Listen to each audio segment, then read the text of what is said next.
Hello बच्चों, welcome back to the channel. कैसे हैं सब लोग? आई होप सब बहुत अच्छे हो। और बेटा आपकी जो है प्रिपरेशन बहुत ही सुपर्ब चल रही हो फॉर बिजनेस इकोनॉमिक्स। तो बेटा आज के इस वीडियो में ना हम एक बहुत ही इंपॉर्टेंट टॉपिक पर डिस्कशन करने वाले हैं।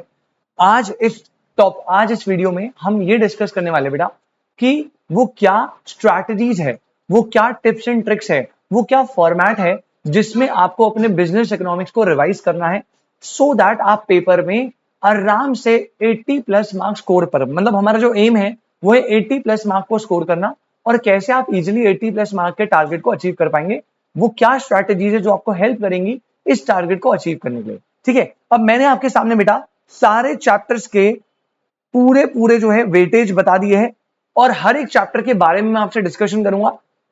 इन चैप्टर्स को मैं वेरियस एस्पेक्ट्स में मेजर करूंगा। ऑब्वियसली पेपर में 80 प्लस स्कोर करने के लिए मैं इनको वेटेज की कैटेगरी में डिवीजन करूंगा।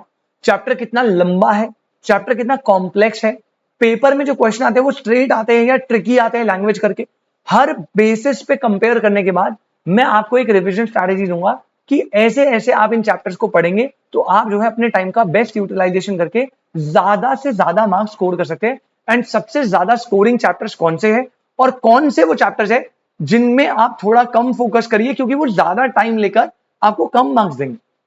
तो सारे हर बेसिस पे कंपेयर करके मैं एक एनालिसिस बनाऊंगा आपके लिए। तो स्टार्ट करते बेटा, ज्यादा टाइम नहीं लेते। आपका जो है बिजनेस इकोनॉमिक्स की स्ट्रैटेजी और हमारा जो एम है वो मैंने बहुत ही रियलिस्टिक सा लिया है, कोई अनरियलिस्टिक एम नहीं लिया मैंने। रियलिस्टिक सा एम है विच इज 80 मार्क्स से हमें प्लस स्कोर करना है। अब यहां पे बेटा हमारे जो इकोनॉमिक्स में चैप्टर्स है, आपको पता है टोटल नंबर ऑफ चैप्टर है 10 यूनिट्स में बोल सकता हूं। एक एक करके मैं यूनिट को उठाऊंगा। सबसे पहले स्टार्टिंग विद यूनिट नंबर 1। अब ये जो आपकी यूनिट नंबर 1 या चैप्टर नंबर 1 है जिसमें आपका nature and scope of business economics आता है बेटा, इसकी वेटेज है 5 मार्क्स और इसको मैं डाल रहा हूं ए कैटेगरी के अंदर। Sir why it is A category? बेटा ए कैटेगरी में डालने का रीजन ये है कि चैप्टर बहुत ही छोटा है, चैप्टर बहुत ही सिंपल है एंड चैप्टर जो है उसमें से क्वेश्चन भी एकदम स्ट्रेट फॉरवर्ड आएंगे, कोई लैंग्वेज में कॉम्प्लेक्सिटी नहीं होगी। तो अगर आप इसमें थोड़ा सा टाइम भी इन्वेस्ट कर देंगे एंड नोट्स अच्छे से प्रॉपर्ली बना के एक बार पढ़ लेंगे तो आपके 5 मार्क्स फॉर श्योर है ही है। आफ्टर दैट आपका जो है आता है चैप्टर नंबर 2 यानी यूनिट नंबर 2 में आपको 3 टॉपिक पढ़ाए जाते हैं which is consumers equilibrium, demand and supply, जिसकी वेटेज जो है वो है 10 मार्क्स। अब ये जो चैप्टर है ना बेटा, ये भी मैं कैटेगरी ए में डालूंगा जो आप करिएगा। मैं पहले कैटेगरी ए वाले पॉइंट्स बता रहा हूं। ये भी कैटेगरी ए में है क्योंकि कंज्यूमर इक्विलिब्रियम, डिमांड सप्लाई हमने 11th क्लास में पढ़ा है, पहली चीज। दूसरी चीज ये सिंपल है, कॉन्सेप्ट थोड़ा सा कंपैरेटिवली बड़ा है ऑब्वियसली, लेकिन कॉन्सेप्ट्स आर वेरी सिंपल।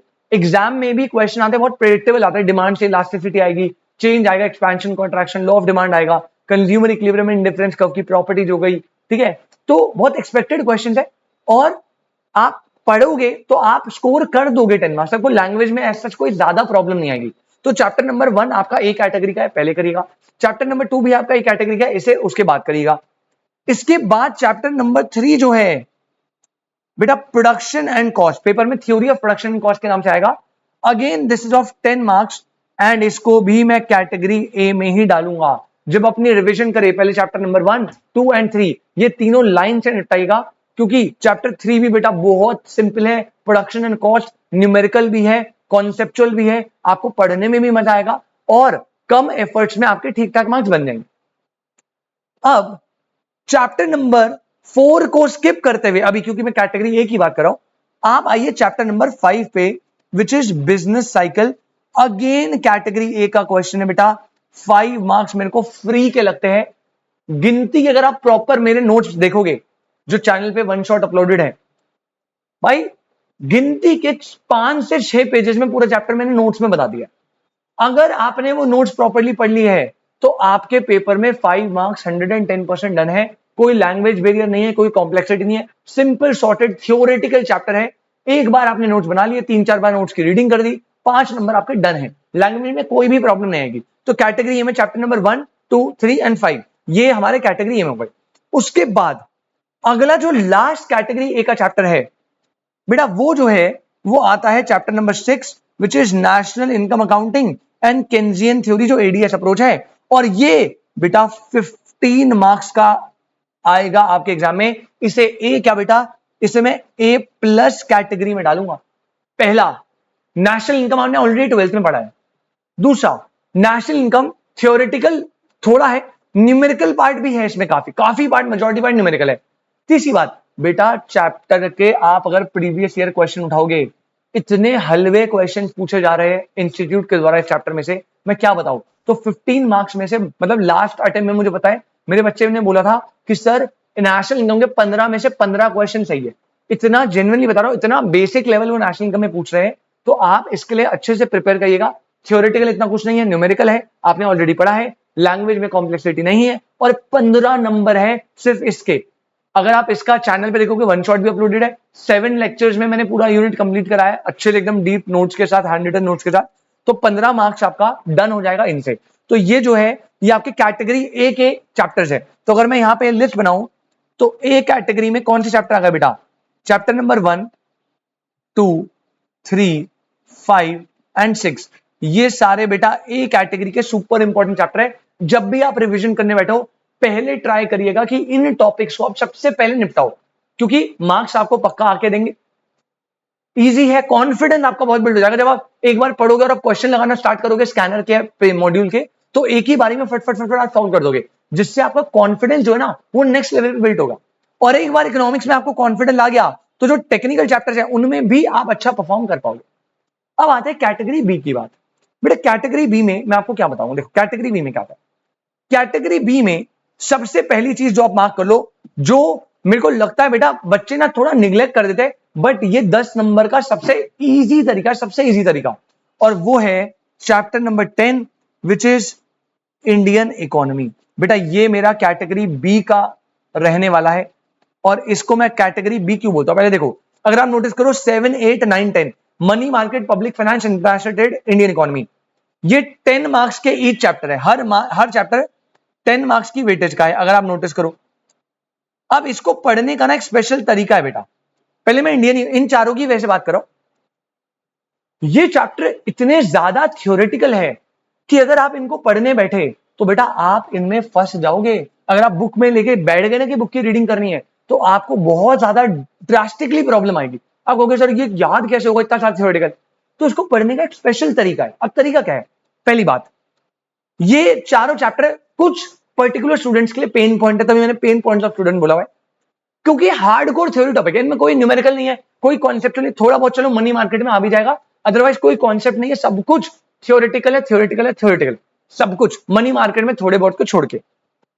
आप पढ़ना कैसे है बेटा, अगर आप मेरी प्लेलिस्ट पे लेक्चर्स देखोगे, तो हर चैप्टर का Indian economy, money market, public finance, international trade, हर चैप्टर का मैंने हैंड रिटन नोट्स बनाए, हैंड रिटन नोट्स।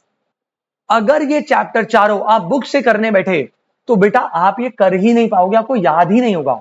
सबसे पहले आप इसके खुद सेल्फ हैंड रिटन नोट्स बनाएं। अगर आप बना पा रहे बहुत अच्छी बात है, नहीं बना रहे तो प्लेलिस्ट पे आप देखोगे लेक्चर्स है इंडियन इकोनॉमी के, बहुत टॉप नॉच नोट्स बना रखे हैं। मतलब अगर आपने वो नोट्स कर लिया, आपको उसके अलावा कोई चीज करने की रिक्वायरमेंट नहीं। इंडियन इकोनॉमी बता रहा हूं, ठीक है। बाकी money market, public finance, international trade, इन तीनों के भी हैंड रिटन नोट्स है।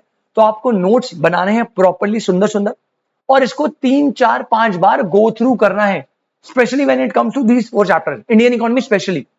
आप रट्टा नहीं लगा सकते, इसमें रट्टा ही नहीं, आपको 3, 4, 5 बार गो थ्रू करना है, सो दैट आपको अच्छे से एक बार रिटेन हो जाए, और जब क्वेश्चन एमसीक्यू फॉर्मेट में पूछेगा तो आपको अपने आप आंसर क्लिक हो जाएगा।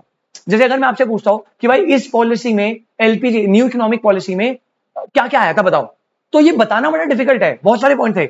लेकिन अगर एमसीक्यू आएगा ना कि एलपीजी न्यू इकोनॉमिक पॉलिसी में इनमें से कौन सा प्रोविजन नहीं था, तो आप उस एक ऑड वन आउट को इजीली अलग से कर सकते हो। ये पॉइंट है। तो आपको रट्टा नहीं लगाना कुछ भी, क्योंकि भाई इतना थ्योरी आप कैसे याद करोगे। इन चारों को पेन पॉइंट है, याद रखिएगा बेटा।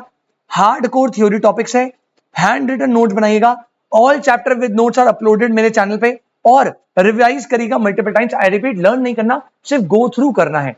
अच्छा, वापस आते कैटेगरी में। तो B category is super important, which is Indian economy. सबसे पहले आप इसको डाल लो बेटा, 10 नंबर का चैप्टर है। मान लो 10-15 पेजेस है नोट्स के, 10 पेजेस में आ जाएगा, 10 या 12 पेजेस में जो मेरे नोट्स है। अगर आपने 10 पेजेस पढ़े हैं तो खत्म बेटा, चैप्टर में कुछ करना ही नहीं है। सीधा उठ के क्वेश्चन आएंगे, उठ के क्वेश्चन, कोई लैंग्वेज बैरियर नहीं, कुछ नहीं, डायरेक्ट क्वेश्चन आएंगे। इस पॉलिसी में कौन सा पॉइंट नहीं था, इस पॉलिसी में कौन सा पॉइंट था, समझ आ रही बात? तो डायरेक्ट बिल्कुल क्लियर क्वेश्चन आएंगे एज इट इज, अगर आपने नोट्स बना रखे प्रॉपर्ली। तो इसको मैं कैटेगरी बी में डालूंगा, 10 मार्क्स के लिए बहुत अच्छा चैप्टर है। अगला जो चैप्टर में डालूंगा बेटा कैटेगरी बी में ही, वो इसको रखूंगा विच इज चैप्टर नंबर 4, जो आपका फॉर्म्स ऑफ मार्केट का चैप्टर है। बेटा देखो 12 से 15 नंबर का चैप्टर है, इसको भी बी कैटेगरी में डाल दे, ठीक है। 12 से 15 नंबर का चैप्टर है और ये चैप्टर ना मॉडरेट है।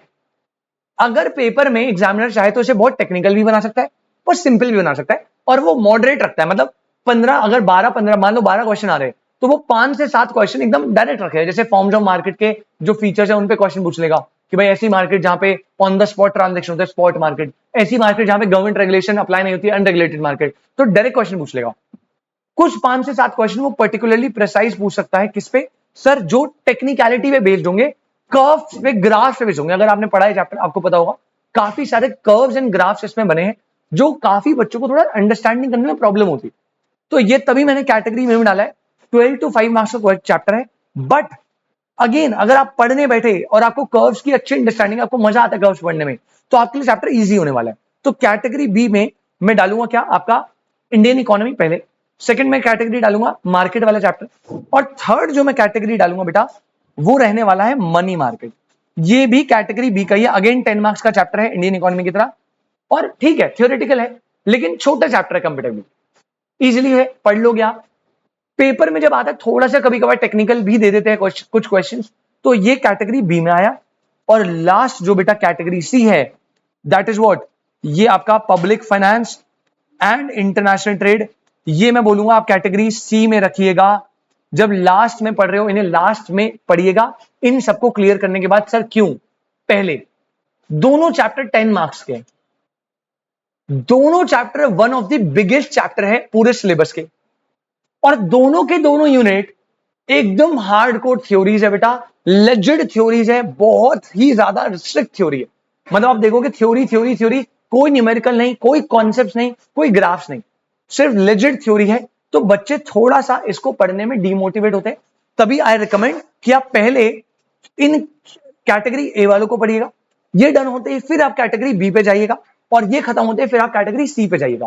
कैटेगरी ए में मैंने वो चैप्टर रखे जो ज्यादा स्कोरिंग है, कंपैरेटिवली साइज में छोटे हैं, और कॉन्सेप्चुअल है, न्यूमेरिकल है, थ्योरी पे कम बेस्ड है, और पेपर में इजी क्वेश्चन बनता है। कैटेगरी इज मॉडरेट, और कैटेगरी सी जो है वो ज्यादा लेंदी है, वेटेज में मॉडरेट या कम बोलो, और लेजिड थ्योरी है, ठीक है। तो ये आपका एनालिसिस है।